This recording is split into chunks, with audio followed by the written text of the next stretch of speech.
la conclusion de la partie théorique. C'est pour ça que là, on répond à toutes les questions qu'on a posées au début du Talmud.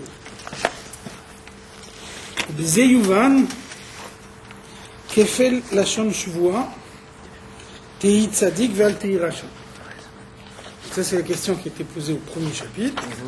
Et donc, maintenant qu'on a défini le Beinoni, donc on peut comprendre pourquoi le serment que fait la Neshama avant de descendre dans le monde, il est formulé de cette façon, qui a l'air redondante. Donc, une Neshama, elle se prépare là-haut avant de descendre dans le monde.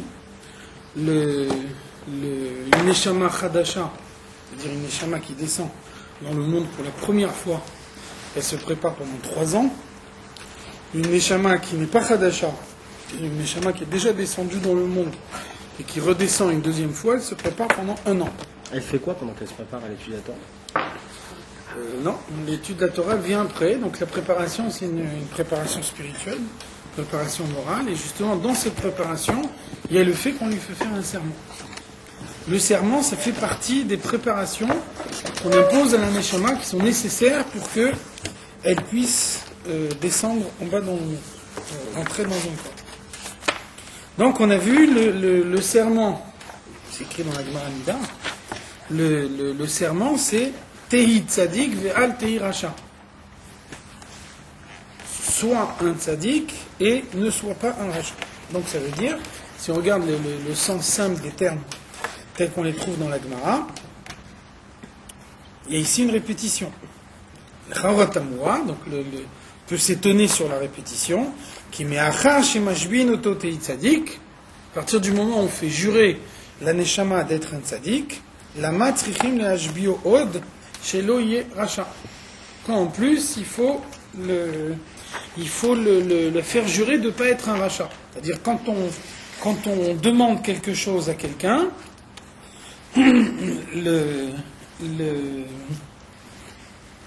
d'abord on demande la plus grande chose, et puis ensuite on lui demande une chose plus petite. Ça veut dire la première chose qu'on demande, c'est a priori la chose qu'on demande en premier lieu, qui est la plus importante. Donc ça veut dire, si on demande à la Neshama, quand tu seras dans un corps, il faut que tu sois un tzaddik, donc a fortiori, on ne va pas lui dire ne sois pas un rachat. Donc ça veut dire, comment est-ce qu'on peut comprendre la répétition qu'il y a dans le serment?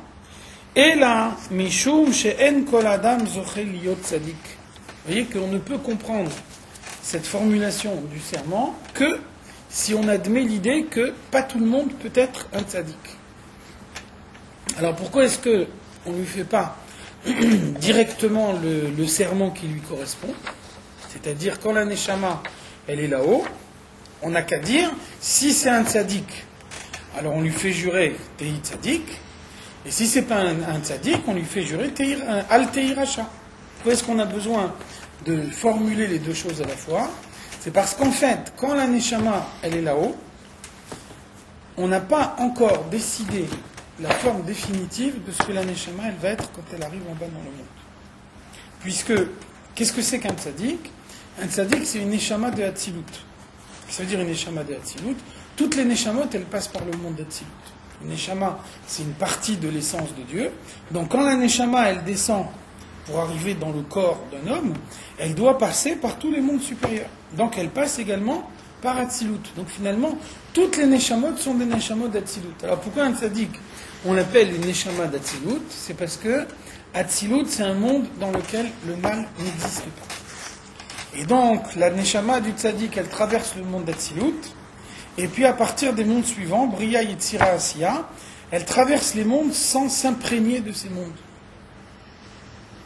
Elle fait que passer, elle fait que traverser, mais elle ne s'imprègne pas du tout. Donc, quand elle passe dans les stades de la création où le mal il est déjà créé, alors elle ne s'imprègne pas du tout, elle fait que passer. Ça veut dire que cette Neshama, elle arrive en bas dans le monde matériel, en étant identique à ce qu'elle est dans Hatzilut, puisque tous les niveaux intermédiaires qu'elle a passés, elle ne s'est pas imprégnée de ces niveaux-là. Donc on l'appelle une Neshama d'Hatzilut, ça veut dire que de même que quand elle était en Hatzilut, elle n'avait pas la perception du mal, parce que dans le monde Atsilou, le mal il n'existe pas encore.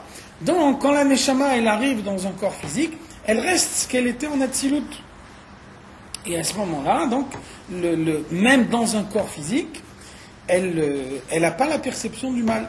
Donc il y a des Neshamot qui s'arrêtent dans le monde d'Atsilut, il y a des Neshamot qui s'arrêtent dans le monde de Bria, c'est-à-dire qu'elle va s'imprégner du monde de Bria, mais elle ne va pas s'imprégner de Yetzira et d'Asiya. Alors dans Bria, il y a très peu de mal. Donc ça veut dire que quand une Neshama elle s'imprègne de Bria, et qu'ensuite elle s'imprègne ni de Yetzira ni d'Asiya, quand elle arrive en bas dans le monde, et qu'elle rentre dans un corps matériel, alors l'attirance du mal dans sa personnalité, elle sera très faible. Donc elle n'aura pas besoin d'une grande lutte. Naturellement, elle arrivera à faire le bien parce que le mal, il n'aura pas une très grande attirance sur elle. Si elle s'imprègne également de Yetzira, à ce moment-là, l'emprise du mal, elle va être encore plus forte. Si elle s'imprègne également d'Asiya, à ce moment-là, l'emprise du mal, elle va être encore plus forte. Maintenant, quand la Neshama, elle est là-haut, on ne sait pas ce qui va se passer. Elle peut très bien arrêter de son imprégnation en Atzilut, en Bria, en Yetzira et en Asiya. Donc, on ne sait pas, quand la Neshama elle est encore là-haut, si elle va descendre en bas dans le monde en étant une Neshama d'Atzilut, une Neshama de Bria, une Neshama de Yetzira, une Neshama d'Asiya. C'est pour ça que dans le serment qu'on fait faire à la Neshama quand elle est là-haut, pour la préparer à descendre dans le monde, on est obligé d'envisager les deux possibilités à la fois. Si ton imprégnation, elle s'arrête en Atzilut et que tu n'as pas la perception du mal, alors à ce moment-là, t'es tzaddik. Fais en sorte que ton état de tzaddik, tu le conserves pendant toute ta vie et tu te fais pas tomber plus bas que ton niveau d'origine et tu n'acquiers pas cette perception du mal que tu n'as pas. Par contre, si tu t'imprègnes également de Bria ou de Yetzira ou d'Asiya, ça veut dire que tu vas arriver en bas dans un corps physique en ayant une perception du mal, alors à ce moment-là, lutte contre cette perception du mal et Altei Racha, c'est-à-dire sois un Benoni. Tout ce que vous nous décrivez là, c'est une partie technique. C'est la façon dont elle va descendre. Non, c'est-à-dire qu'il y a bien un moment donné où c'est décidé là-haut. On le sait, quel stade qu'elle va passer, si elle va s'imprégner, si elle ne va pas s'imprégner. Alors, encore une fois, c'est décidé là-haut, et en même temps, au fur et à mesure que ça se dévoile en bas dans le monde, il peut toujours y avoir quelque chose qui va modifier la décision. Pourquoi ? Parce que quelque chose qui a une existence spirituelle, elle n'a pas encore sa forme définitive. Et donc, en passant... C'est une règle, ça. C'est un principe général, oui, bien sûr. C'est pour ça que c'est comme ça dans la Chassidoute, on pose la question pourquoi on a besoin de prier tous les jours. C'est écrit par exemple, Mezonotav shel Adam ktsuvim lo merosh Hashana. Toute la parnassa qu'un homme il va voir pendant l'année, c'est décidé à Rosh Hashanah. À ce moment-là, je pourrais dire, j'ai pas besoin de prier tous les jours pour ma parnassa. De deux choses l'une, ou bien Dieu il m'a accordé à Rosh Hashanah, et à ce moment-là, je vais le recevoir, que je prie ou non. Ou alors, Dieu il m'a pas accordé à Rosh Hashanah. Si Dieu il m'a pas accordé à Rosh Hashanah, même si je prie 3 fois par jour, je l'aurai pas. Alors donc, la réponse, c'est que, même que la parnassa d'un homme, elle est fixée à Rosh Hashanah, mais elle est fixée sous une forme spirituelle. Et donc, on peut imaginer qu'un homme, il reçoit la bracha à Rosh Hashanah, et qu'après, il n'arrive pas à faire descendre la bracha dans le monde. Et donc, la bracha, elle reste en spirituel, et elle ne se dévoile pas en matériel, et à ce moment-là, à la fin de l'année, la bracha, elle n'aura pas été utilisée, Dieu, il la reprend. C'est horrible. Horrible, il suffit de le savoir et de réagir, c'est tout. Et vous connaissez l'histoire que le rabbi racontait plusieurs fois.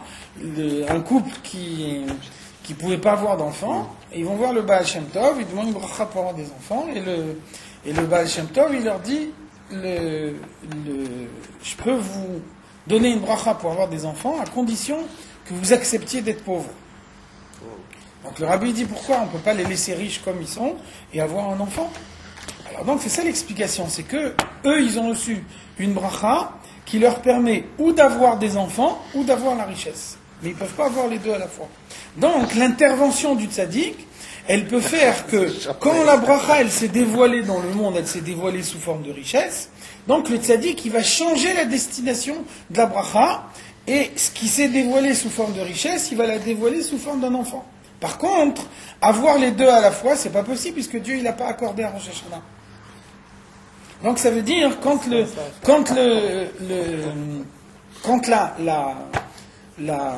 la bracha, elle est accordée sous sa forme spirituelle, alors elle n'a pas encore de forme définitive. On a besoin encore d'un effort de l'homme par la suite pour pouvoir lui donner une forme définitive. Et même aussi, vous connaissez l'histoire que l'Admour Azaken, il a donné une date à laquelle le Mashiach devait venir.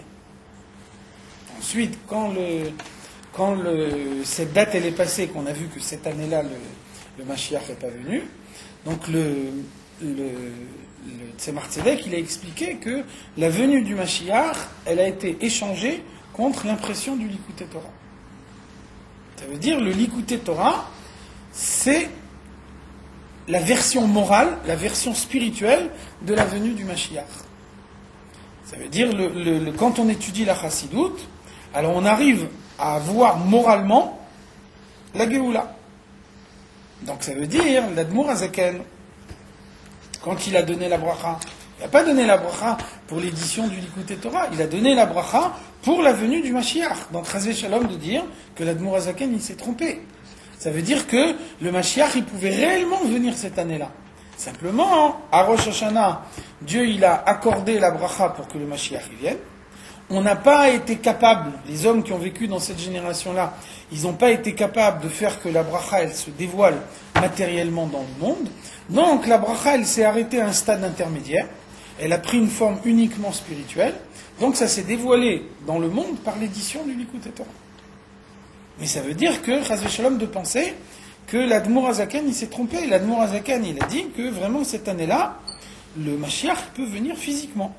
Donc le fait que la venue du Mashiach, elle a été remplacée par le livre, l'édition d'un livre très profond de Chassidoute, avec toute l'importance que le Likutei Torah il peut avoir, évidemment. Tout ça, ça veut dire que la bracha, elle s'est arrêtée au niveau spirituel. Donc vous voyez que chaque fois qu'il y a un dévoilement dans le monde, le dévoilement, il peut toujours s'arrêter à un niveau intermédiaire. Donc tant qu'on n'est pas arrivé en bas dans le monde, à la fin du processus, on ne sait jamais ce qui peut se passer. Il peut y avoir toujours des modifications. Donc c'est pour ça que quand on fait jurer la Neshama, on ne sait pas encore quelle forme cette Neshama elle va avoir quand elle est dans le monde, même si a priori la Neshama d'un tzaddik, c'est la Neshama d'un tzaddik. Néanmoins, on est obligé de voir toutes les possibilités et donc de lui faire jurer toutes les possibilités du service de Dieu. Un tzaddik, sa destination peut changer ou pas, non? Oui, bien sûr. On a vu déjà, la Gemara nous dit, le Yochanan Kohen Gadol, Shimesh Pe Shana, Venaase Tzduki. Il était Kohen Gadol pendant 80 ans. Donc ça veut dire quelqu'un qui est Kohen Gadol, c'est obligé qu'il soit un tzaddik. S'il n'est pas un tzaddik, quand il rentre dans le Kodesh HaKodashim, Yom Kippour, il ne ressort pas. C'est pour ça qu'on l'attachait avec des chaînes. Si au bout d'un moment on voyait qu'il ne bougeait plus, on tirait les chaînes pour le sortir. Donc ça veut dire, pendant 80 ans, il est rentré chaque année dans le Kodesh HaKodashim. Et il est ressorti, donc c'est-à-dire il était vraiment un tzaddik. Et puis après avoir été Kohen Gadol pendant 80 ans, il est devenu un rachat. Donc on peut imaginer que, c'est rare bien sûr, on peut imaginer qu'un tzaddik, il arrive à se descendre plus bas que le niveau qu'il aurait dû avoir réellement, et de cette façon-là, il introduit le mal dans sa personnalité alors qu'il n'aurait pas dû se trouver en lui. Mais un rachat à son niveau peut-être, non? Un vrai rachat. Non, c'est clair qu'il n'est pas un rachat. Bon, Tzduki, c'est les Tzdukim, les Sadducéens, c'est ceux qui sont à l'origine des chrétiens. C'est pas n'importe quoi. Maintenant, bon, c'est sûr qu'il n'était sans doute pas ce qu'on peut appeler un voyou. Mais ça veut dire, par rapport à son niveau à lui, par rapport au niveau spirituel qu'il avait avant en étant Kohen Gadol, pour lui, c'était une chute immense. Et pour ça, il voit pas le mal. Vous avez dit que ceux qui... T'en as tiré encore ça, alors voilà, ça veut dire que en ayant en lui quelque chose qu'a priori il n'est pas sensible au mal, il est arrivé à se créer une sensibilité au mal que de façon naturelle il n'a pas. Par exemple, le rabbi précédent il dit, On dit dans la tfila de Rosh Hashanah, de Yom Kippour, on dit Al chet shechatanu lefanecha beyetzer hara. Pardonne-nous les fautes qu'on a fait devant toi à cause du Yetzer hara. Parce qu'à nouvel ordre, il n'y a pas des fautes qu'on fait avec le Yetzer tov. Donc ça veut dire toutes les fautes qu'on fait, elles viennent du Yetzer hara. Donc qu'est-ce que ça veut dire? Pardonne-nous les fautes qu'on a fait avec le Yetzer hara. Donc le rabbi précédent, il dit Al chet shechatanu lefanecha beyetzer hara. Ça veut dire que il y a une faute pour laquelle naturellement je ne suis pas du tout attiré. J'ai pas du tout une attirance vers cette forme de mal, et donc je me crée artificiellement une attirance vers cette force du mal. Je me crée un Yetzer hara de plus que de façon naturelle, j'ai pas. Il y a des gens que par nature, ils sont plutôt enclins vers telle forme de mal, ou plutôt enclins vers telle autre. Ça veut dire c'est dans leur nature. C'est pour ça que, on va voir plus loin dans le Tanya, on nous dit par exemple, il y a des gens qui sont très sensibles à tout ce qui se passe dans la rue. Tout de suite, ça réveille en eux une passion, etc. Il y a des gens qui savent être beaucoup plus froids par rapport aux choses du monde. Alors, en même temps, quelqu'un qui est plus froid par rapport aux choses du monde, il doit aider celui qui est plus chaud, plus passionné à s'en sortir. Et en même temps, il ne doit pas le juger. Parce qu'il doit se dire, lui, il a naturellement un Yetzer hara plus important, il a naturellement une attirance plus grande vers ces choses-là. Le fait que moi, je suis moins attiré que lui, c'est pas par mon mérite personnel, c'est parce que Dieu, il m'a fait de telle façon que dans ma nature, moi, je ne suis pas attiré vers ces choses-là. Donc c'est normal que je vienne en aide à quelqu'un qui est attiré par ces choses-là, mais quand je lui viens en aide, ça ne veut pas dire que je suis supérieur à lui. Ça veut dire simplement que Dieu, il ne m'a pas donné ce Yetzer hara-là. Et peut-être que dans un autre domaine, moi j'ai un Yetzer hara que lui il n'a pas, et là c'est lui qui peut me venir en aide. Donc ça veut dire, il y a des fois où on n'a pas un Yetzer hara naturel, on en crée un. Donc ça, le rabbi précédent, il cite l'exemple, il cite l'exemple du tabac. Ça veut dire à l'époque, le tabac c'était du tabac à priser. Donc on voit que on dit que sur les 5 sens, il y en a un seul qui n'a pas de forme spécifique du mal, c'est l'odorat. Dans la vision, on peut voir des choses interdites. Dans l'audition, on peut entendre des choses interdites. Dans l'odeur, a priori, il n'y a pas d'interdiction d'une odeur. Et c'est pour ça qu'on voit que le Mashiach, il est lié précisément avec l'odeur. La 42e étape, juste avant l'entrée en Eretz Israël, c'est Yarden Yericho. Yericho, c'est Reach.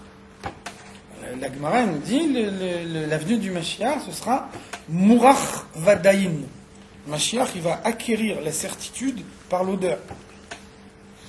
Donc ça veut dire, et c'est aussi l'odeur qui permettra d'avoir la certitude que le Mashiach il va venir. Il y a plusieurs histoires de tzadikim que on leur a dit, quelqu'un fait une blague, il leur a dit que le Mashiach il est arrivé.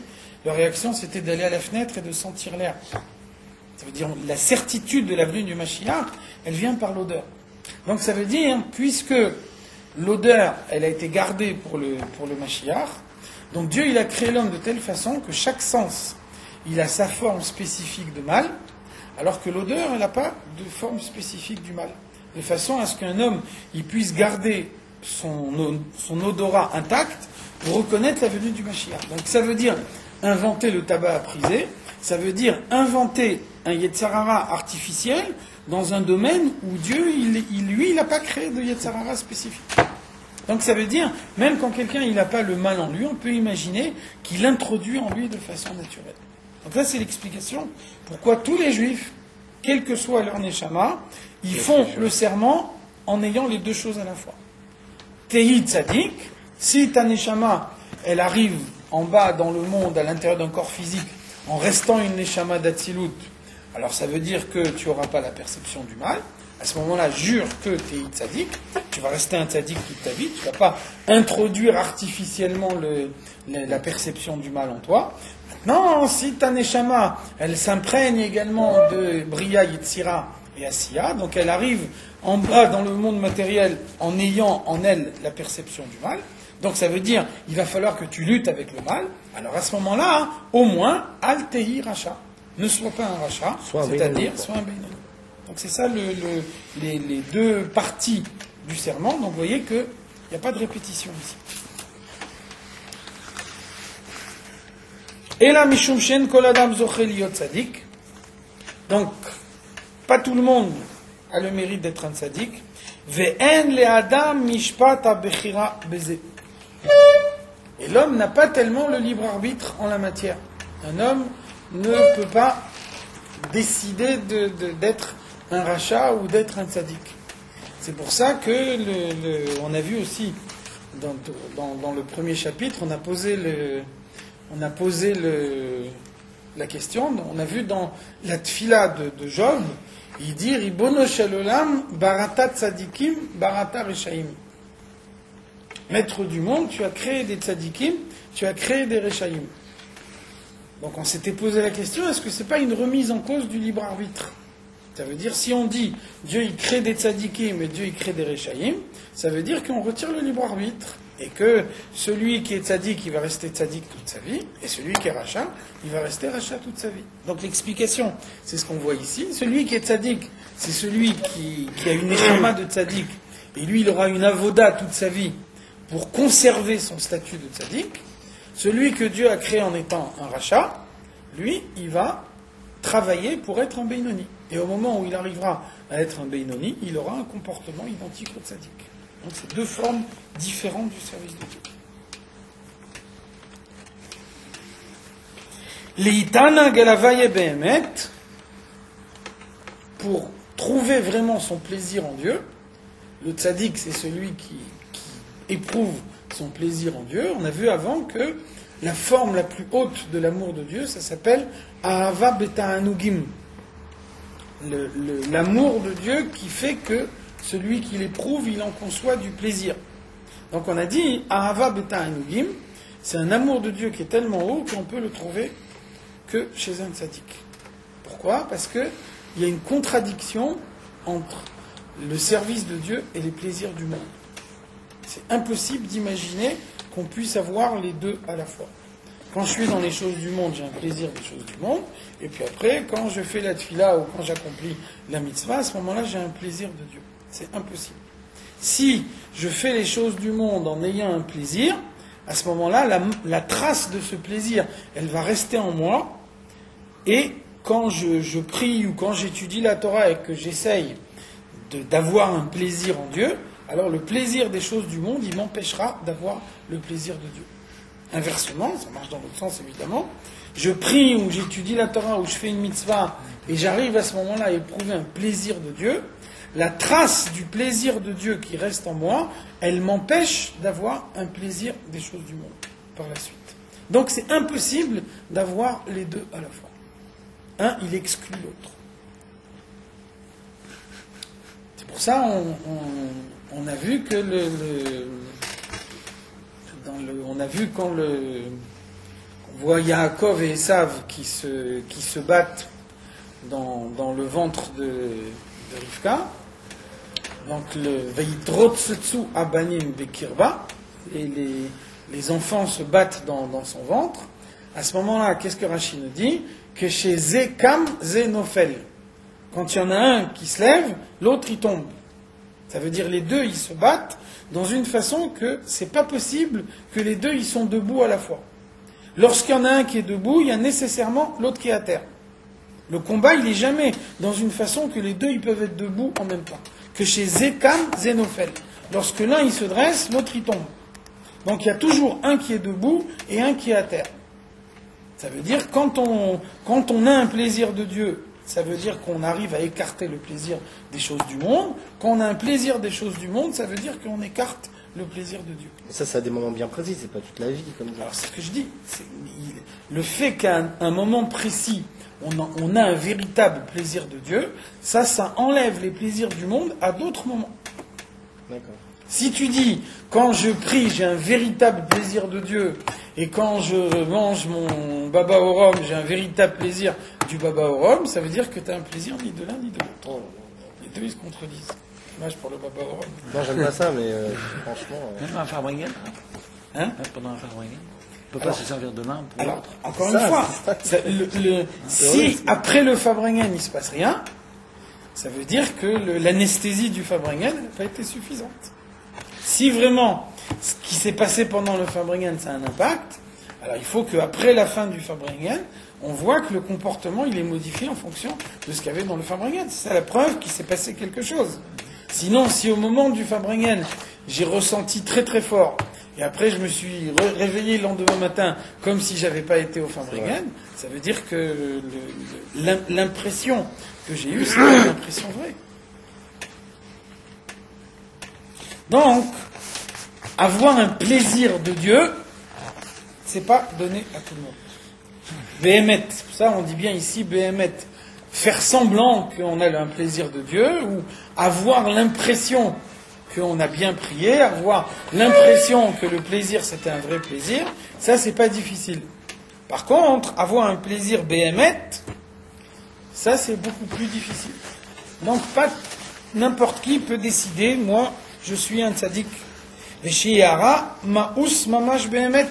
Donc vous voyez que dans les deux cas on met Béhémet, parce que ça marche ensemble. Si j'ai un plaisir de Dieu, c'est que j'éprouve un dégoût véritable pour le mal. Si j'éprouve pas un dégoût total, véritable pour le mal, je ne peux pas avoir un véritable plaisir de Dieu. On ne peut pas imaginer les deux ensemble. Un, il est contradictoire avec l'autre. Donc, ça veut dire que la première partie du serment, c'est Tehi Tzadik, mais au moment où on fait jurer la Neshama Tehi Tzadik, alors on n'est pas certain qu'elle a la possibilité d'accomplir cette partie-là du serment. Tehi Tzadik, ça veut dire, si toutefois, quand ta Neshama elle arrive dans ton corps, tu t'aperçois que tu as une Neshama d'Atsilut, tu t'aperçois que tu as une Neshama d'un Tzadik, tu t'aperçois que tu n'as pas la perception du mal, que tu es capable d'éprouver vraiment le plaisir en Dieu, que tu n'as pas d'autre plaisir que le plaisir de Dieu, alors à ce moment-là, Tehi Tzadik, fais en sorte de rester un tzaddik toute ta vie. Par contre, si ce n'est pas le cas, puisque ça ne dépend pas de toi, pas toi qui peux choisir d'avoir une neshama de tzaddik, alors la reine, à cause de ça, mashvi'im shenit, on lui fait faire un second serment. Donc la deuxième partie du serment, c'est al tehi racha al kolpanim. Au moins, si tu n'es pas un tzaddik, alors au moins ne sois pas un rachat, c'est-à-dire sois un Beinoni, chez Bézé Mishpat Aprira. Et là, il y a effectivement le libre arbitre de chacun. N'importe qui peut devenir un Beinoni, n'importe qui peut arriver à maîtriser le mal qu'il a en lui, n'importe qui est capable de retirer le mal qu'il peut avoir dans sa personnalité. Donc, une fois qu'on a dit les deux choses, Tehi Tzadik ve'al Tehi Racha, on a effectivement balayé tous les cas possibles. Donc, qu'est-ce que c'est ce serment? Vous vous rappelez l'explication qu'on a vue dans le premier chapitre. D'abord l'explication de l'Admour Hazaken qu'on a déjà vue. L'Admour Hazaken il dit il y a deux amis qui se font le serment qui vont jamais se disputer. Donc, si un jour ils ont envie de se disputer, alors ils ne le feront pas, parce qu'ils savent qu'ils ont fait tous les deux un serment, et qu'ils sont liés par ce serment. Donc l'Admour Hazaken nous dit, a priori, on aurait pu penser, puisque aujourd'hui, ils sont des bons amis, donc on n'a aucune raison d'imaginer qu'ils vont se disputer demain, donc on n'a aucune raison de les faire jurer. Et si demain ils commencent à se disputer, alors demain on les fera jurer. Mais il n'y a pas de raison de les faire jurer aujourd'hui, si aujourd'hui on voit qu'ils sont des bons amis et qu'ils ne se disputent pas. Donc l'Admour Hazaken dit, la réponse elle est claire, c'est que demain quand ils vont déjà commencer à se disputer, si on leur demande de jurer, ils ne veulent plus jurer. Donc ça veut dire, si on veut faire en sorte que le serment il soit un serment efficace, un serment utile, il faut faire le serment précisément au moment où ils sont encore bons amis. Parce que c'est là qu'ils ont le désir de rester bons amis, et donc c'est là que si on leur propose de faire le serment, ils vont accepter de faire le serment. Donc c'est la même chose ici. La Neshama, si on lui proposait de jurer, une fois qu'elle est d'ores et déjà dans le monde matériel. Alors, quand elle est dans le monde matériel, elle a d'ores et déjà un Yetzer Hara, elle est déjà exposée à tous les attraits du mal qu'il y a dans le monde. Donc là, on lui demande de jurer, elle ne veut plus jurer. Donc ça veut dire, quand est-ce qu'on peut la faire jurer? Quand elle est là-haut, et que pour l'instant, elle n'a pas encore un Yetzer Hara, donc là, elle a l'intention de bien faire. Et c'est uniquement à ce moment-là qu'on peut la faire jurer. Si on la fait jurer plus tard, alors elle ne jurera pas. Donc ça veut dire, on veut la faire jurer pour qu'elle se sente liée par le serment qu'elle a fait. Alors on peut la faire jurer qu'au moment où elle a encore le désir de jurer. Vous connaissez le rabbi expliquait, le rabbi a chanté le nigun de Shamil. Vous savez que le Shamil, c'était quand les Russes ils ont fait l'URSS, ils ont pris tous les États, ils ont tout fédéré pour faire l'URSS. Et puis il y avait dans les montagnes des Carpates, il y avait des peuplades qui vivaient dans leurs montagnes depuis des siècles, qui ont hérité tout de leurs ancêtres. Et donc dans ces montagnes, il y avait des grottes, il y avait des tas de cachettes, etc. Et donc les soldats russes, ils n'arrivaient pas à les vaincre, puisque eux, ils savaient toujours où se cacher, ils connaissaient toujours un endroit. Donc eux, ils faisaient des embuscades, et bien qu'ils étaient peu nombreux, ils étaient primitifs, etc. Et alors que les Russes, ils étaient armés, etc. Mais chaque fois qu'il y avait un combat, c'était toujours eux qui gagnaient. Et donc les Russes, ils ont eu une idée, le chef de cette peuplade, il s'appelait Shamil. Donc ils ont été le voir avec un drapeau blanc, et ils ont dit on est d'accord de faire la paix avec vous, on a vu que vous êtes plus fort que nous, donc on va faire l'URSS tout autour, mais la montagne où votre tribu elle vit, elle va rester une montagne indépendante. Donc viens avec nous, on va signer un traité de paix. Et donc ils ont emmené le chef. Quand ils l'ont emmené pour signer le traité de paix, ils l'ont jeté en prison. Et donc après, les autres, ils n'avaient plus un chef pour les commander. Donc là, c'était la débandade. Et là, ils sont arrivés à les vaincre facilement. Donc après, quand Shamil il était en prison, il a commencé à chanter. Il a chanté un chant pour essayer d'exprimer par le chant le fait qu'il s'est fait rouler. Lui, il était de bonne foi, il a pensé que vraiment les autres, ils ont reconnu sa victoire et qu'ils vont signer un traité de paix et qu'à partir de maintenant, il va pouvoir vivre indépendant avec son peuple. Et il s'aperçoit qu'il s'est fait jeter en prison, que tout son peuple il a été tué et qu'il a été complètement roulé. Donc il a essayé d'exprimer par un nigun, par un chant, le fait qu'il a été roulé de cette façon-là. Donc le rabbi l'explique, avant il y avait chaque Simchat Torah, le rabbi chantait un nouveau nigun. Donc l'année où le rabbi a chanté le nigun de Shamil, il a dit c'est quoi l'enseignement de ce nigun? C'est la neshama qui descend dans le corps. Ça veut dire la neshama, elle est là-haut, elle a une vision théorique du Yetzer Hara. Elle ne sait pas ce que c'est le monde matériel avec tous les plaisirs qu'on éprouve dans le monde, etc. Donc elle regarde les choses dans une façon spirituelle, dans une façon théorique, et donc elle attend avec impatience de descendre dans le monde, parce qu'elle se dit c'est très facile de vaincre le Yetzer Hara. Quand on vit dans les mondes spirituels, on voit la grandeur de Dieu, et on voit l'importance d'étudier la Torah, et on voit comment les forces spirituelles, elles sont tellement plus grandes que le mal. Donc ça veut dire, quand la Neshama, elle est là-haut, elle attend avec impatience de descendre en bas dans le monde, parce qu'elle se dit, vaincre le Yetzer Hara, c'est très facile.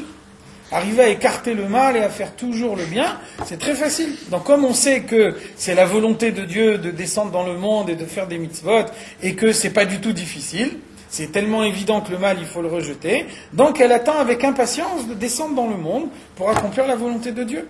Après, quand elle descend dans le corps et qu'elle découvre ce que c'est le Yetzer Hara, là, elle chante le nigun de Shamil. Elle s'aperçoit qu'elle s'est fait rouler, que finalement, quand elle était là-haut, elle pensait que c'était tellement facile. Et puis arrivée en bas dans le monde, elle s'aperçoit que c'est pas si facile que ça. Donc c'est ça l'idée. C'est que on lui fait faire le serment à un moment où elle croit que c'est facile. Parce que comme elle croit que c'est facile, là, elle est prête à faire le serment. Par contre, si on lui fait faire le serment au moment où elle a déjà vu les attraits du monde et tous les plaisirs, toutes les passions qu'il y a dans le monde, alors là, c'est sûr qu'elle ne jurera pas, ou alors elle ne jurera pas de la même façon. Pourquoi les Neshamot, elles remontent? Comment ça se passe? Aïe, aïe, aïe. C'est pas le bon. C'est vrai que c'est difficile. Non, c'est... Parce Ah oui, c'est là que... redescend, je veux dire, c'est là... Ou elle redescend, ou il y a une autre façon, mais ça veut dire arriver là-haut, il faut rendre des comptes. Ah, Il chante des nigounes aussi là-haut. Hein? Pas le même. Pas le même. Dans un autre sens. Il doit arriver.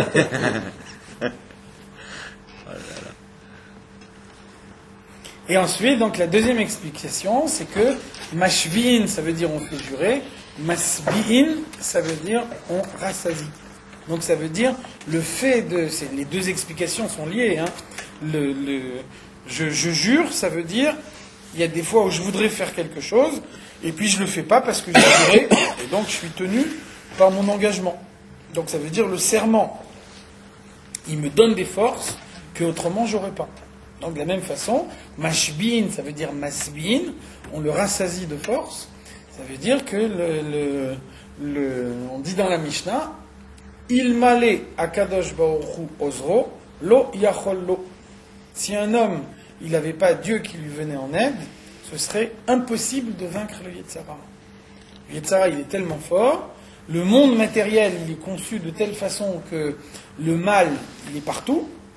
Depuis la faute de Adam Arishon, il n'y a pas de bien pur, chaque bien, il est mélangé avec un peu de mal. Donc le mal, il a tellement de multiples aspects, il a tellement une emprise sur l'homme de tous les côtés, que si un homme il était livré à lui-même pour lutter contre le mal, alors il n'y arriverait pas. C'est pour ça que Dieu il donne des forces, et que c'est grâce à ces forces qu'on arrive à vaincre le Yetzara. C'est pour ça que la Mishnah elle nous dit Abba l'etaher mesayin lo, Abba l'etame potrim lo. Celui qui vient se purifier, on lui vient en aide. Celui qui vient se rendre impur, on lui ouvre la porte. On ne dit pas qu'on l'aide. Ça veut dire qu'il n'y a pas une équivalence entre le domaine du bien et le domaine du mal. Quand un homme il a décidé de faire du bien, alors on lui donne des forces spirituelles qu'autrement il n'aurait pas eues. Et grâce à ça, il arrive à faire le bien, même quelque chose qui le dépasse. Par contre, quand il veut faire le mal, à ce moment-là, potrimlo. Il faut respecter le libre arbitre. Donc s'il veut faire le mal, on lui donne la possibilité de faire le mal, mais pour ça, on ne l'aide pas. De même également, on dit à Omer echeta ve'ashuv en maspikim beyado la'asot tshuva. Celui qui dit je vais faire une avéra et après je ferai tshuva, ça veut dire il prend la tshuva qu'il va faire par la suite comme prétexte pour faire la avéra. Donc la Mishnah nous dit en maspikim beyado la'asot tshuva. On ne lui donne pas les moyens de faire tshuva. Donc le rabbi précédent il nous dit il ne faut pas penser ras shalom que ça veut dire que pour lui la tshuva elle est impossible. Il n'y a rien qui est impossible. En davar omed bifnei tshuva. Rien ne résiste à la tshuva. La tshuva elle est plus forte que tout. Qu'est-ce que ça veut dire en maspikim beyado la'asot tshuva? Ça veut dire que d'habitude abba l'etaher mais sayin oto, sayin lo. Quelqu'un qui veut faire bien, quelqu'un qui veut faire tshuva, on lui donne des forces. Alors lui, puisque il a utilisé la tshuva comme prétexte pour faire la avera, alors lui on l'aide pas. On lui donne pas de force. Donc si lui veut faire tshuva, il doit faire tshuva par ses forces propres. Donc ça veut dire, sa tshuva elle va être très très difficile. Quand un homme il veut faire tshuva, Dieu lui vient en aide, alors avec les forces que Dieu lui donne, il arrive à la tshuva. Lui il doit y arriver par ses forces propres. Donc c'est très difficile. Mais très difficile, ça ne veut pas dire impossible. Il peut y arriver.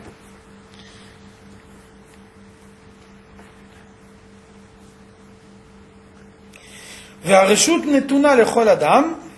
Donc ça veut dire que chacun a les possibilités. Limshol beruach ta'avato shebelibo, de maîtriser les passions qu'il a dans son cœur. Ve'lichbosh yitzro, et de maîtriser de juguler son Yetzer Hara, chez lo yeracha afilu sha'achat kol yamav, de telle façon qu'il soit pas un rachat, même pas un instant pendant toute sa vie, c'est-à-dire d'être un Beinoni. Donc finalement, le Tei Tzadik Val Tei Racha, c'est pas une répétition, ça veut dire ou bien tu es un Tzadik, ça veut dire que tu fais pas le mal de façon naturelle, parce que le mal il n'a pas de place dans ta personnalité, ou alors Tei Racha, ça veut dire tu fais pas le mal parce que tu luttes contre le mal. Et Dieu il te donne la possibilité de faire en sorte que tu sois systématiquement victorieux dans cette lutte, et donc que tu fasses pas de Avera, exactement comme si tu étais un tzaddik. Ben biprinat surmera, ben biprinat asetov, donc c'est valable aussi bien pour s'écarter du mal que pour faire le bien. Qu'est-ce que ça veut dire? Ça veut dire, moi je pourrais penser, surmera, c'est plus facile que asetov. Surmera, c'est une attitude passive. Ne fais pas le mal. Ça veut dire, quand il y a du mal, ne le fais pas. On ne te demande pas de faire quelque chose de positif. Par contre, asetov, ça veut dire, fais le bien. Ne te contente pas d'une attitude passive, mais aie une attitude active. Chaque fois que tu peux faire quelque chose de bien, fais-le. Donc on pourrait penser, le surmera, c'est facile. Demander à quelqu'un d'être passif, c'est pas difficile. Par contre, asetov, ça veut dire que je ne peux pas me contenter d'une attitude passive. Chaque fois qu'il y a une possibilité d'agir positivement, je dois le faire. Donc ça, c'est plus difficile. Donc on dit non. Le serment de Al Tei Racha, il te donne aussi bien la force de Surmera que de Asetov. Donc comme Surmera, c'est facile, Asetov également, c'est facile. Ve'en tov et la Torah. Asetov, donc ça veut dire aussi Tov, c'est la Torah.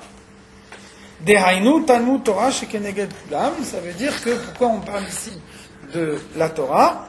On a dit avant, il y a 3 avérotes desquelles un homme n'est pas protégé chaque jour. Une de ces 3 avérotes, c'est Bitul Torah. C'est très difficile de dire. Chaque fois que j'ai un instant libre, je le consacre à l'étude de la Torah. Jamais je perds de temps. Chaque fois que j'ai un moment libre, je le consacre systématiquement à l'étude de la Torah. Donc c'est très difficile de pouvoir dire une chose pareille. On voit que la Mishnah elle-même, elle entérine la difficulté quand elle nous dit il y a 3 avérotes desquelles un homme il n'est pas protégé chaque jour, donc notamment celle-là. Donc maintenant on nous dit, même ça, c'est facile. Même ça, on peut y arriver. Le fait de ne pas perdre son temps et de faire que chaque fois qu'on a un instant qu'on peut consacrer à l'étude de la Torah, on le consacre effectivement, ça fait partie de Al Tei Racha. Le serment de Al Tei Racha, il donne également à l'homme toutes les forces spirituelles nécessaires pour ne pas perdre son temps. Pour qu'au moment où il peut étudier la Torah, il étudie la Torah effectivement. Deuxième explication, pourquoi on dit ici En Tov et la Torah? C'est que, on a dit avant, que la faute de Adam Arishon, elle a eu pour effet de mélanger le bien et le mal dans le monde.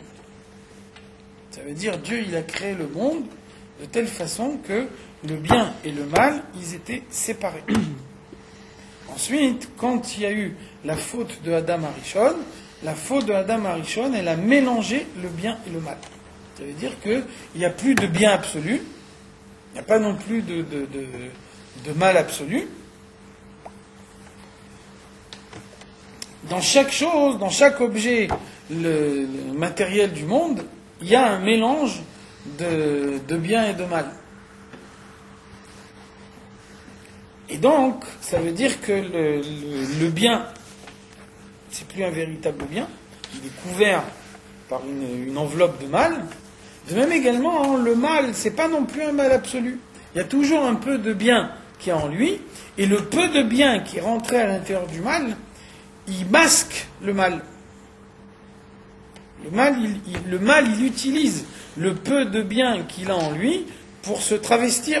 Il met en avant le bien qu'il a en lui, et ça permet de pas mesurer tout le mal qu'il y a en lui.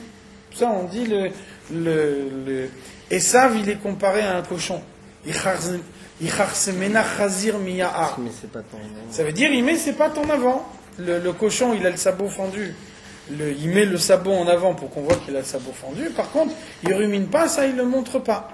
Donc ça veut dire de la même façon, Esav, il vient voir son père, il lui dit comment on fait pour prélever le maaser sur le foin et sur le sel, parce qu'il sait bien que sur le foin et sur le sel, il n'y a pas de maaser. Donc quand il va voir son père, il dit comment on fait pour faire le maaser. Donc son père, il dit voilà quelqu'un qui veut faire des hidorim, il veut faire encore plus que le din. Par contre, quand il est chez lui à la maison et qu'il fait avodazara avec ses femmes, ça il ne le montre pas à son père. Donc ça veut dire, le mal, il est fait de telle façon que pour se dissimuler, il met en avant le bien qui est en lui. Donc ça, c'est la conséquence de la faute d'Adam Arishon, et donc le tikkun, le fait que le monde, il est dans la phase de tikkun, c'est que dans chaque chose du monde, le bien et le mal, il est mélangé. Donc le tikkun, ça consiste à les séparer. Donc, dans ce mélange de bien et de mal qu'il y a dans le monde, il reste une seule chose qui est le bien absolu, c'est la Torah. Dans la Torah, on est sûr qu'il y a le bien absolu. Ça veut dire il y a un passage qui dit Halo kodvari kaesh, ma parole est comparée au feu. Maral explique le passage, elle nous dit Ma esh eno mekabel tuma, av divrei Torah enam mekablim tuma. De même que le feu, il ne peut jamais devenir impur. Au contraire, on utilise le feu pour purifier. Quelque chose qui est devenu taref, on utilise du feu pour le cachériser. Donc non seulement le feu, il ne peut pas devenir impur, mais c'est lui qui amène la pureté aux autres. Donc de la même façon, la Torah, elle ne peut jamais devenir impure. Ça veut dire que même quelqu'un qui est impur lui-même, même quelqu'un qui fait des avérotes, au moment où il étudie la Torah, la lumière de la Torah, elle rentre en lui et lui apporte du bien. On ne peut jamais imaginer que la Torah, elle soit dans une situation d'impureté.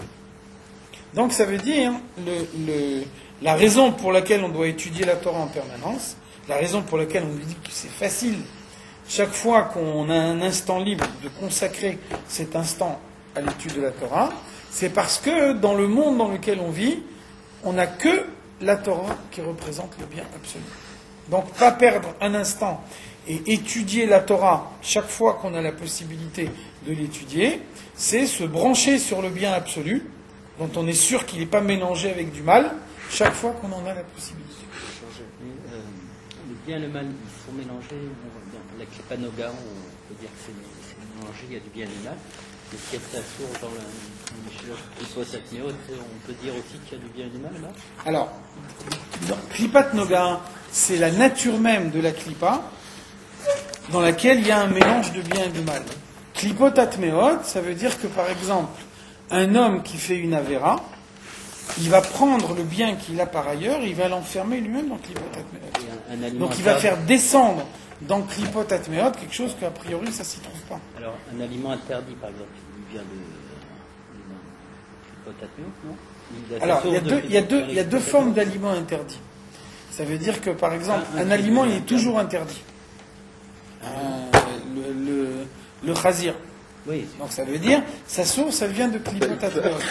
Maintenant, par exemple, un arbre fruitier, les 3 premières productions, elles sont interdites. C'est à partir de la 4e production qu'on peut manger ces fruits. Qu'est-ce que ça veut dire? Ça veut dire que les 3 premières productions, elles sont dans Klipot Atmeot. Et à partir de la 4e production, les Klipot Atmeot, elles deviennent Klipat Noga. Donc il y a 2 façons d'emprise de Klipot Atmeot. Il y a une emprise définitive et une emprise momentanée. Donc quand ça bascule dans le Klipot Atmeot, il n'y a pas de bien là-bas. Il n'y a pas de bien. D'accord. Donc ça veut dire on peut enfermer du bien dans les Klipot Atmeot qui n'ont pas de bien. D'accord. Ce qui a pour effet que les Klipot Atmeot, elles deviennent encore plus fortes que ce qu'elles devraient être réellement. On leur apporte une force supplémentaire. Par exemple, quelqu'un il fait des avérotes, il fait pas de tchouva sur ses avérotes, donc ça veut dire par les avérotes qu'il a faites sur lesquelles il fait pas de tchouva, il est attaché avec les Klipot Atmeot, et puis par ailleurs il va faire des mitzvot. Toute la lumière de Dieu qui descend dans le monde par les mitzvot qu'il fait, il les enferme dans les klipot atmeot. Et donc, momentanément, il va renforcer ces klipot atmeot au-delà de la force qu'elles devraient avoir. Qu'il fasse des chouvas, ça. Après, quand il fait tchouva, il libère toute la lumière de Dieu qu'il a enfermée dans les klipot atmeot. Mais tant qu'il n'a pas fait tchouva, la lumière, elle reste enfermée dans les klipot.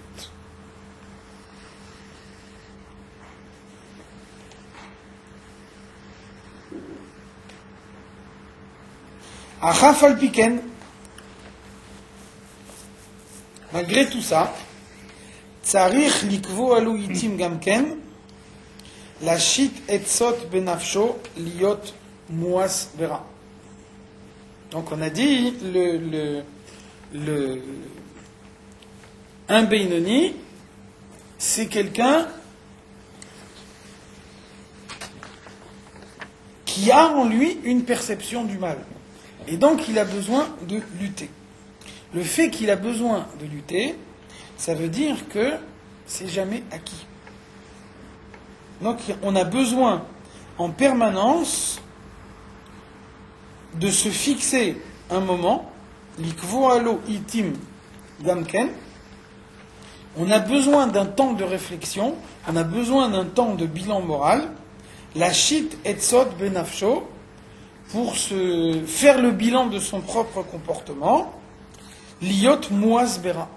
On a besoin, un homme, il a besoin d'un bilan moral pour pouvoir chasser le mal de sa personnalité. Le mal, il ne se chasse pas tout seul. C'est comme ça que on répond à la question qu'on pose souvent dans la chassidoute. Pourquoi le soir du Seder, on me dit que pour me rappeler que mes ancêtres ils sont sortis d'Égypte, je suis obligé de manger 30 grammes de matzah. Finalement, je suis un grand garçon, même si je ne mange pas de matzah. Je me rappelle moralement que mes ancêtres, ils étaient en Égypte, ils sont sortis d'Égypte, ils ont été libérés d'Égypte. Donc, qu'est-ce que ça m'apporte de plus d'être obligé de manger de la matzah comme eux, ils ont mangé de la matzah quand ils étaient en Égypte? Si je suis un petit garçon, à ce moment-là, j'ai besoin d'une image, j'ai besoin de quelque chose, je ne sais pas ce que c'est de la matzah, il faut le concrétiser, etc. Mais par contre, je suis un adulte, je sais réfléchir, je suis capable d'avoir une idée dans mon esprit.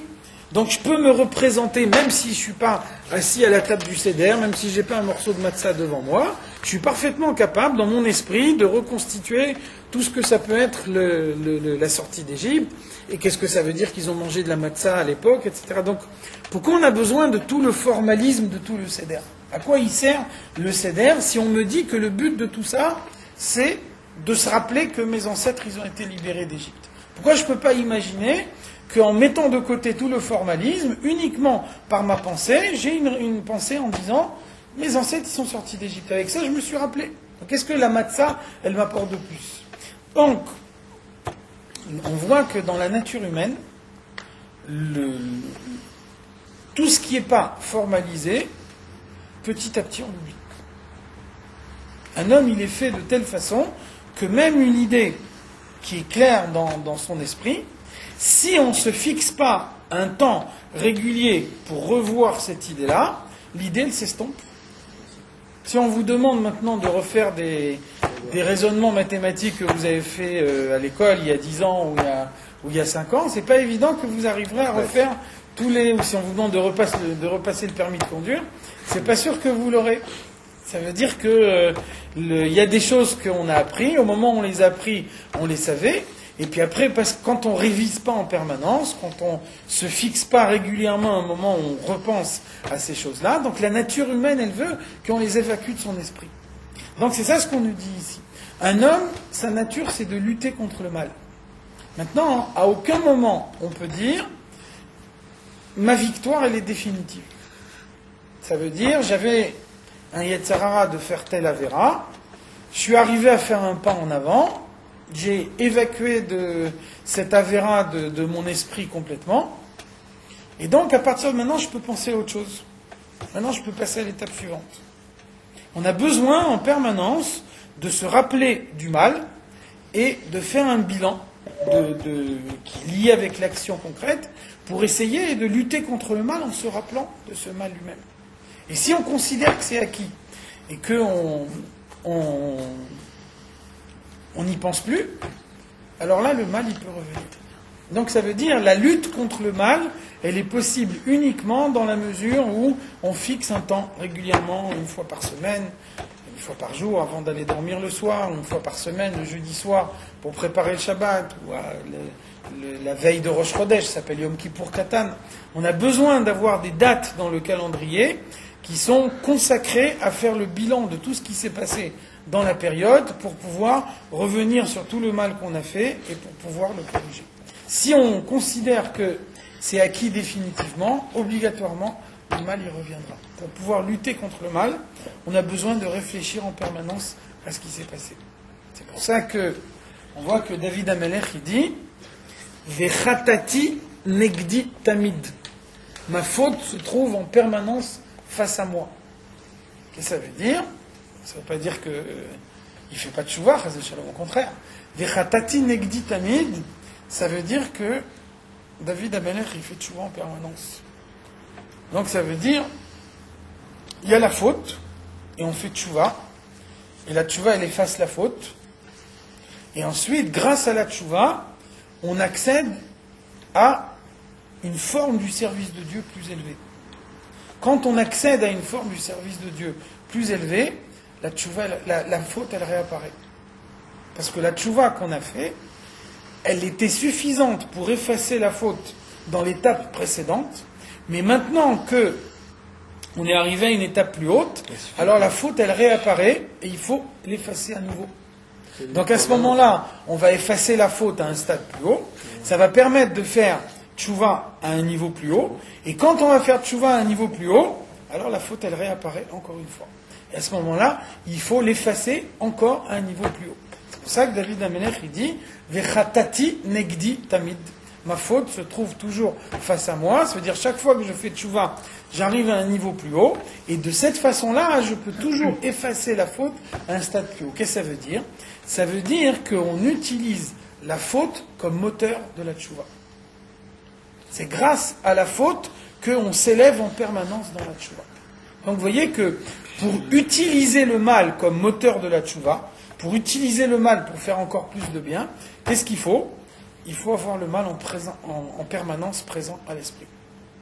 À aucun moment je peux dire, bon, le passé il est fini, j'évacue complètement de mon esprit, j'oublie ce qui s'est passé. Au contraire, il faut se rappeler de ce qui s'est passé pour essayer de toujours corriger ce qui s'est passé en permanence à un stade toujours plus élevé. On ne devient pas fou à la fin. C'est une permanence, en fait. Alors on dit, Rabbi Akiva, Nichnaz Beshalom, Veyatsa Beshalom. Ça veut dire, si on devient fou, c'est qu'on était déjà un peu fou. Si on a une propension vers la folie, on peut la développer de cette façon. Non, mais par contre, on peut devenir triste. Au contraire. C'est triste d'avoir sa faute toute la journée. Au contraire. Le fait de savoir qu'en permanence, tu arrives à effacer ta faute à un niveau beaucoup plus haut, le fait de savoir que tu es arrivé à faire de tes fautes un moteur de la tchouva qui te permet de monter toujours plus haut, il n'y a pas une plus grande joie que ça. David Amelech, pourquoi il devait faire tchouva? David Amelech, il était créé sous la forme d'un tzaddik veralo. Et donc lui, il voulait être tzaddik vetovlo. Ça veut dire que ce qu'il appelle sa faute, c'est le mal qu'il avait en lui en tant que tzaddik veralo. Le mal vécoir, ça c'était... Par contre, l'enseignement pour nous, on peut le prendre au sens littéral. Donc ça, c'est une idée importante. Ça veut dire qu'on dit on a la possibilité de vaincre le mal. C'est à la portée de tout le monde. N'importe qui peut être un Beinoni. C'est facile. Même arriver à ne pas perdre son temps chaque fois qu'on a une seconde libre, on l'utilise pour l'étude de la Torah. Même ça, c'est à la portée de tout le monde. Mais ça suppose, malgré tout, d'avoir en permanence le mal présent à l'esprit pour pouvoir le combattre. À partir du moment où on retire le mal de son esprit et on dit maintenant j'ai fini avec ça, je passe à autre chose, ça veut dire que là il y a un risque qui revienne. Donc ça suppose ça suppose Remise en question. ça suppose d'être vigilant en permanence, exactement comme quelqu'un qui a eu une maladie. Même s'il est guéri, on va lui donner un régime, on va lui donner un médicament qu'il va prendre par la suite pour faire en sorte qu'il n'y ait pas de rechute. Donc on peut imaginer que, en même temps, il est guéri, il est plus malade, et en même temps, on va lui donner un médicament qui va devoir prendre toute sa vie pour éviter une éventuelle rechute. Et on voit qu'effectivement, pour éviter cette rechute, on sera prêt à prendre ce médicament toute sa vie.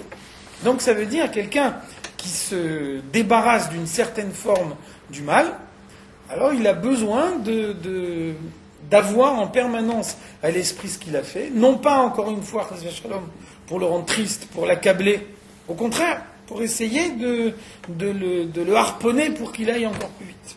Mais en le prenant, non pas dans le sens du mal, mais dans le sens de faire encore plus de bien.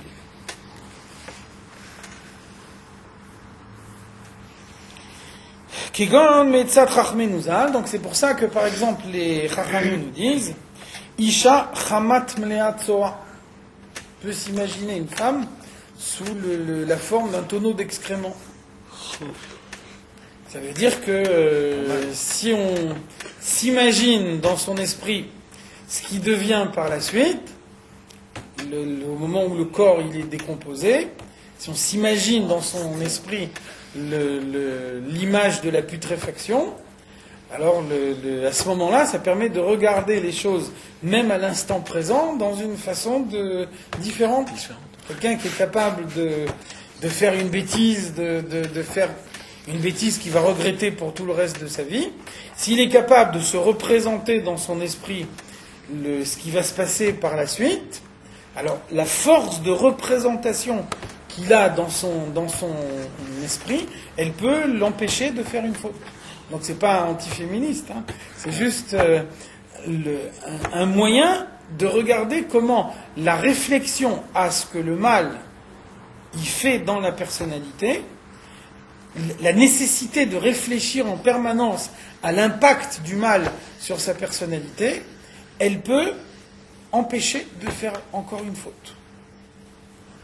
Si quelqu'un il a en permanence cette image dans son esprit, ça veut dire que, confronté à un moment de faiblesse, un moment où il est tenté de faire la faute, alors le fait qu'il a en permanence cette image dans son esprit, il va être capable de faire appel à cette image, et ça peut le préserver d'une faute, surtout s'il est dans un moment où il sent qu'il a une faiblesse en lui. Donc c'est ça ce que ça veut dire, ne pas évacuer la chose complètement de son esprit. Donc on donne un exemple ici, mais c'est clair que l'exemple, vous l'imaginez dans tous les autres domaines.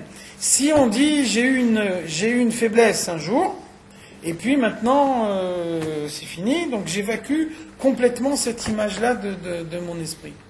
On peut imaginer qu'un homme il soit pris à dépourvu, et il se retrouve encore une fois dans une situation où il aura une faiblesse. Alors que lui, il avait l'impression que quand il a fait tchouva sur la faute précédente, sa tchouva c'était une véritable tchouva sincère. Par contre, si on voit qu'il a en permanence la conscience qu'une fois, il a failli.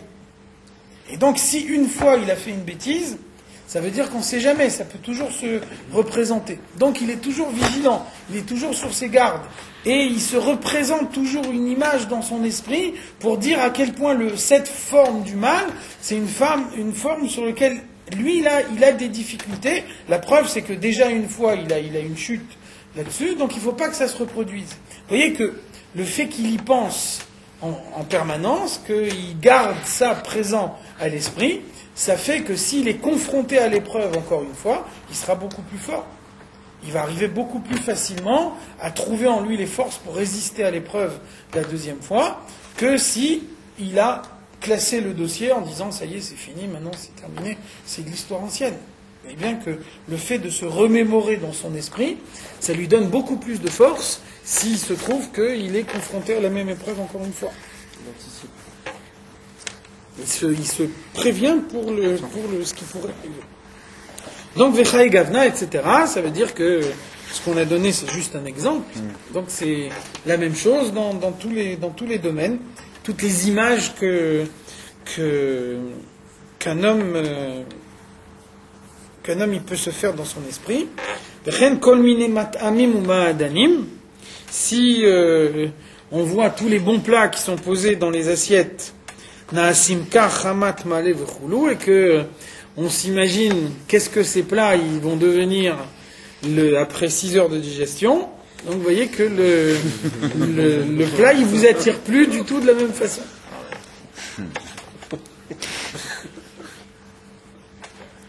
Donc ça veut dire il faut savoir créer l'image dans son esprit qui permet de se préserver du mal comme il faut. Donc c'est valable pour tous les plaisirs qu'on peut éprouver de ce monde. Vous voyez, le principe général, c'est que à aucun moment on peut considérer que le combat il est définitivement gagné. Il peut toujours y avoir une rechute, il peut toujours y avoir une attaque du mal, donc on a besoin d'être sur ses gardes, on a besoin de se préparer, on a besoin de se préserver. Et c'est pour ça qu'il faut avoir dans son esprit ce qui se passe par la suite. Achacham roe anolad. Donc, qu'est-ce que c'est un chacham? Un chacham, c'est celui qui sait anticiper l'événement, c'est-à-dire que il limite pas son analyse à l'instant présent, mais il essaye de projeter dans l'avenir également pour voir ce qui va se passer par la suite. Et justement, parce que le chacham, c'est celui qui est roe et anolad, on voit que le Yetzer Hara, c'est l'antithèse de la Chokhmah. Donc bien souvent, la technique du Yetzer Hara, c'est d'essayer de limiter un homme au temps présent.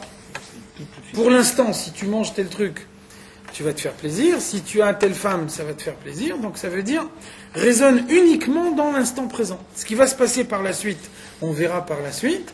Pour l'instant, raisonne dans le temps présent. Dans le temps présent, si tu fais cette chose-là, ça va te faire plaisir.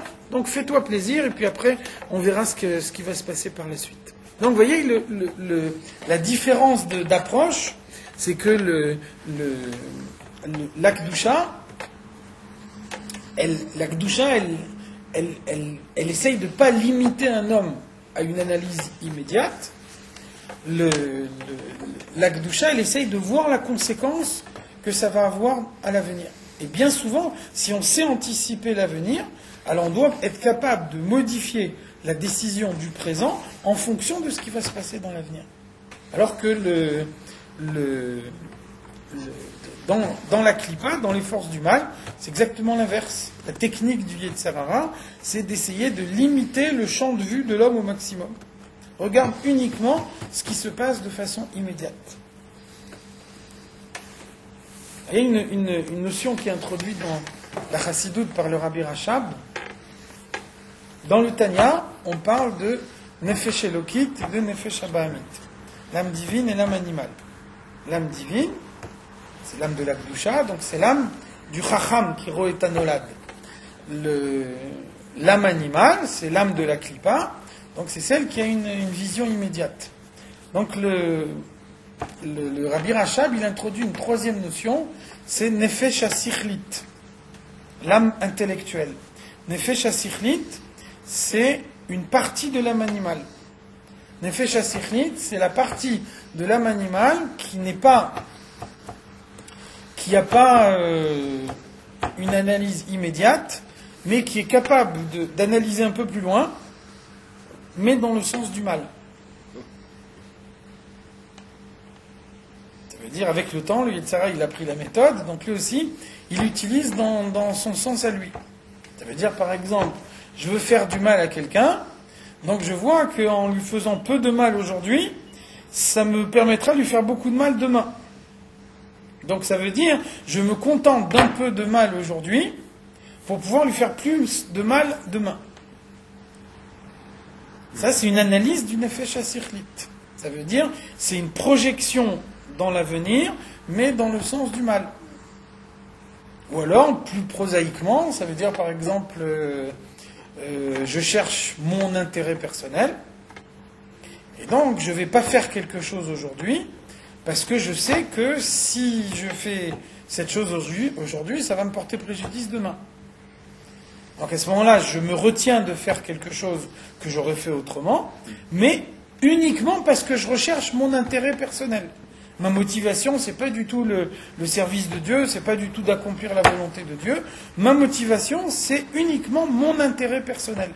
Maintenant, même en recherchant mon intérêt personnel, il y a des fois où je peux comprendre que ça vaut le coup de se restreindre aujourd'hui pour pouvoir faire quelque chose qui sera beaucoup mieux demain.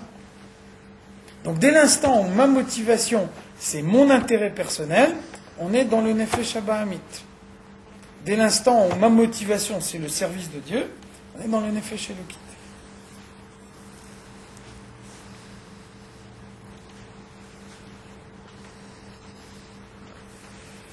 Donc c'est quoi l'analyse du Chacham Aroet Anolad? C'est chez Sofan Lirkov, le plat quand il est posé sur la table il est très appétissant, mais quand il est décomposé il est beaucoup moins. Liot Rima Ve'ashpa peut devenir des immondices, des vers. Et par contre, à Eper, Leitaneg Velismoar Bachem, le fait d'éprouver son plaisir en Dieu, en méditant, en réfléchissant à la grandeur de Dieu, Kfi Yicholto, en fonction des capacités intellectuelles dont chacun dispose. Celui qui a des capacités plus développées, il peut mieux réfléchir à la volonté de Dieu. Celui qui a des capacités plus limitées, chacun doit méditer en fonction des capacités dont il dispose.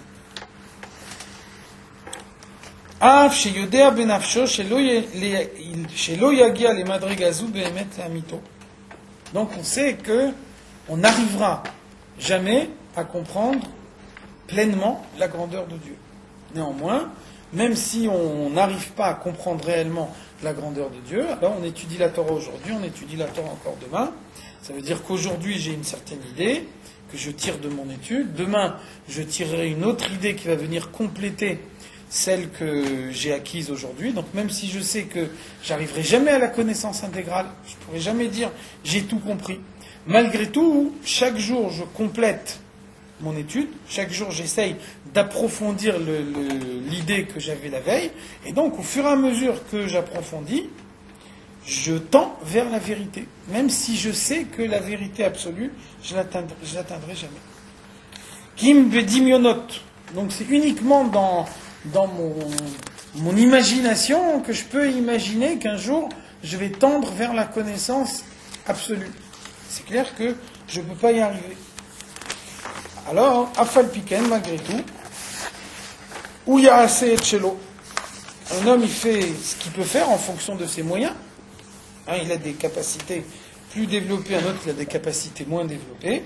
Les kayem et tashvoa shemashvin oto teil tzadik. Donc, il va faire ce qu'il peut pour mettre en pratique les termes de son serment.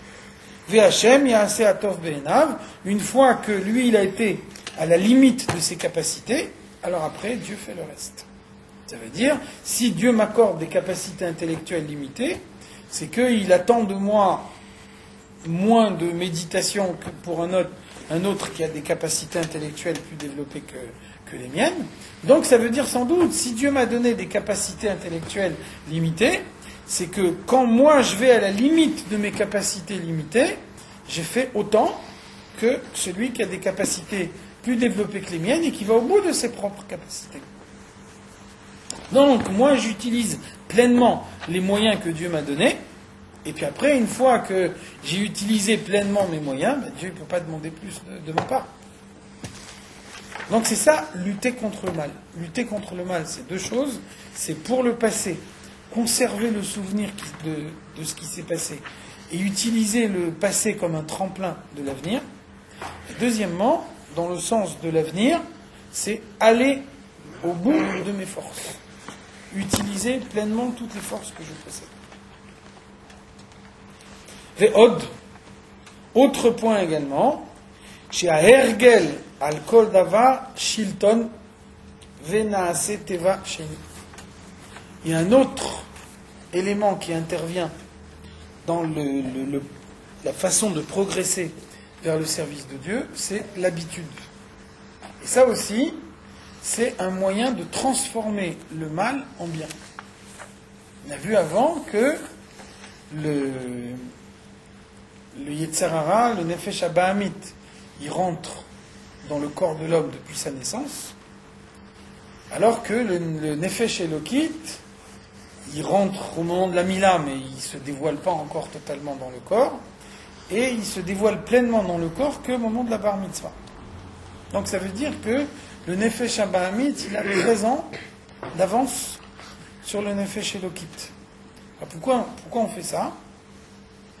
C'est parce qu'en fait, si le Nefesh Elokit et le Nefesh Abahamit, ils rentraient tous les deux en même temps dans le corps de l'homme, là, le Nefesh Elokit, il balayerait complètement le Nefesh Abahamit. Quand on met face à face le bien et le mal, à ce moment-là, le bien, il chasse le mal, obligatoirement. Donc ça veut dire que pendant 13 ans, on va laisser le mal agir seul. Quand le mal, il agit seul, qu'est-ce qu'il fait? Il crée des habitudes. Et là, quand le bien, il arrive, alors le bien, il doit lutter contre l'habitude. Et comme l'habitude, elle devient une nature, donc ça veut dire que la nature qui a été acquise pendant les 13 ans, elle fait qu'après, le mal, il a une résistance. Le mal, il n'arrive pas à s'installer. Donc si le mal et le bien, ils rentraient dans la personnalité avant qu'un homme il ait eu le temps d'installer ses habitudes, donc automatiquement les habitudes, ce seraient des habitudes de bien. Par contre, quand il y a 13 ans d'habitude de mal, alors à ce moment-là, le bien, il a besoin de lutter pour s'installer. Alors donc, cette tendance naturelle de la personnalité de l'homme, on peut arriver à l'inverser.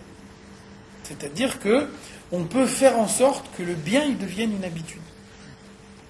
Quand le bien, il devient une habitude, là, c'est le mal qui a du mal à le chasser.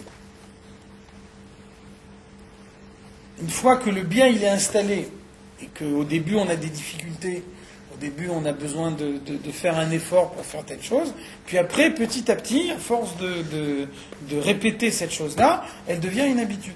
Donc ça ne veut pas dire qu'on doit rester au niveau de l'habitude, mais ça veut dire que le fait d'avoir été capable d'installer une habitude de bien dans sa personnalité, ça fait que cette habitude, elle est moins attaquable que ce qui n'est pas encore devenu une habitude. Donc ça, c'est un moyen de progresser. Une fois qu'on a progressé dans le bien suffisamment pour que ce bien il soit devenu une habitude, c'est-à-dire quelque chose qui se fait naturellement, encore une fois, ça ne veut pas dire qu'on se contente d'une pratique machinale, qu'on se contente de répéter automatiquement les habitudes. C'est pas ça ce qu'on veut dire. Mais ça veut dire une fois que le bien il est devenu une habitude, alors on est sûr que ce bien il sera plus difficile à déraciner que celui qui n'est pas encore devenu une habitude. Chez Yargil Im'os et Tara, et donc de la même façon que quand un enfant il fait le mal, alors il incruste le mal en lui, il crée des habitudes de mal dans sa personnalité. Donc de la même façon, à l'inverse, quelqu'un qui s'habitue à se dégoûter du mal, il fait un effort sur lui-même pour essayer de réveiller un sentiment de dégoût en lui chaque fois qu'il est confronté au mal, alors petit à petit, il va arriver à créer une habitude dans sa personnalité. Donc il y a nim'as ktsat ve'emet, à ce moment-là, ça va être un peu vrai. Donc c'est pas totalement vrai, parce qu'il a encore du mal en lui. Donc c'est obligé que le mal qui se trouve à côté de lui, il a une résonance dans sa personnalité. Mais ça reste quand même un peu vrai, parce qu'il a instauré une habitude. Il a l'habitude de rejeter le mal.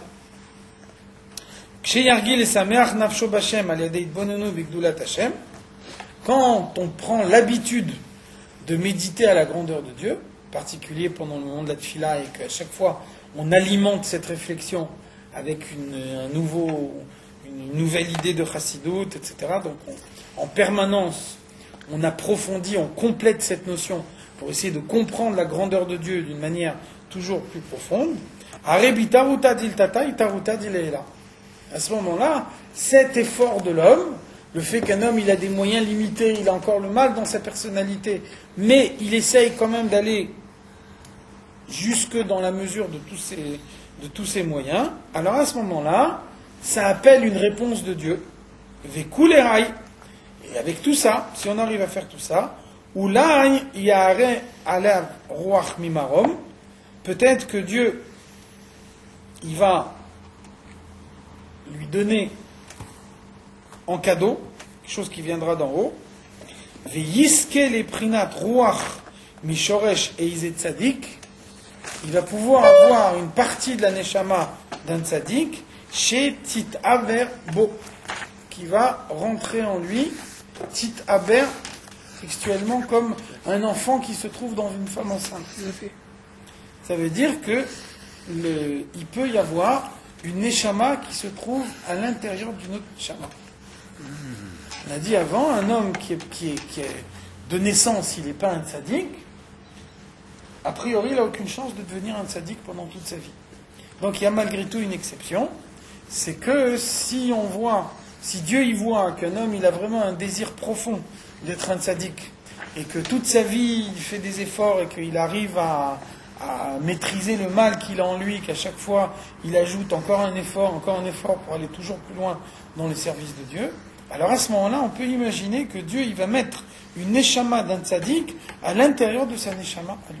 Et à ce moment-là, cette neshama de tzaddik qui rentre en lui, elle va venir compléter sa neshama pour faire de lui un tzaddik, bien que de naissance, il ne soit pas un tzaddik. Donc le principe général, c'est que c'est une seule neshama qui dirige un seul corps. Maintenant, il peut y avoir des situations exceptionnelles où il y a deux neshamot à l'intérieur d'un corps. À ce moment-là, ou bien les deux neshamot, elles sont en conflit. À ce moment-là, s'il y a conflit entre les deux neshamot, l'homme il est en situation de folie. La folie, c'est que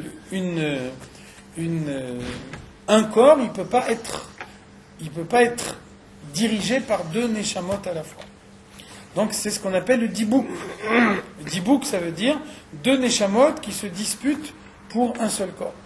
Et donc c'est une des raisons pour laquelle, c'est pas la seule raison, c'est une des raisons, c'est que on constate souvent que un des signes de la folie, c'est une duplicité des comportements. Ça veut dire un fou, c'est quelqu'un qui souvent passe par des moments de colère, des moments où il y a une grande colère, et des moments de calme. À tel point qu'on voit l'ubiquité du comportement, et on a du mal à reconnaître qu'il y a continuité dans leur comportement entre les deux phases du comportement. Donc ça veut dire qu'il a deux neshamot dans son corps, et qu'à un certain moment, c'est une neshama qui l'emporte, à l'autre moment, c'est l'autre neshama qui l'emporte. Donc ça veut dire quand il y a deux neshamot dans le même corps, et que les deux neshamot, elles sont en conflit, à ce moment-là, il y a nécessairement un état de folie. Par contre, si les deux neshamot, elles ne sont pas en état de conflit, alors à ce moment-là, la deuxième neshama, elle peut venir renforcer la première. Et en particulier, on peut imaginer quelqu'un que de naissance, il n'est pas un tzaddik, donc il a une perception du mal, et par un mérite particulier, il va arriver à avoir une deuxième neshama qui va compléter la première, et qui va lui donner une perception de tzaddik que par nature il n'a pas, et grâce à la deuxième neshama qui est introduite à l'intérieur de la première, il va perdre la perception du mal que sa première neshama lui donne. C'est un cas exceptionnel, mais ça peut arriver. Il faut qu'il passe par le Il stade de Bénin. se retrouve combien de neshamot à la fin En général, ça rate à deux. Il n'y a pas de quintuplé dans ce cas-là. Il faut qu'il passe par Benoni d'abord pour arriver à ça. C'est clair, bien sûr.